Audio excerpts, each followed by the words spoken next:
अस्सलाम वालेकुम दोस्तों, एक दफ़ा हुज़ूर सल्लल्लाहु अलैहि वसल्लम ने अपने सहाबा कराम का अच्छा और बामायने वाक़या सुनाया। आपने फरमाया, एक शख्स बीमार हो गया, यहाँ तक कि करीबुल मर्ग था।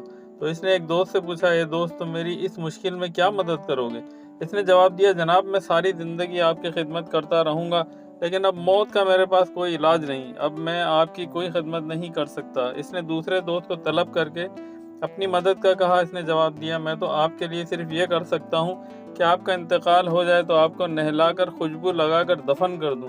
अब तीसरे से दोस्त से मदद तलब की। इसने कहा, मैं आपका मौत के बाद भी साथ दूंगा, कब्र में इससे आपके साथ जाऊंगा और क़यामत के दिन आपके साथ निकलूंगा और आपके साथ ही रहूंगा। यह वाक़या सुनाने के बाद हुजूर ने फरमाया, तुम जानते हो ये तीन दोस्त कौन हैं? पहले का नाम माल, दूसरे का नाम अयाल यानी रिश्तेदार, और तीसरे का नाम आमाल है, जो हमेशा इंसान के साथ रहेंगे।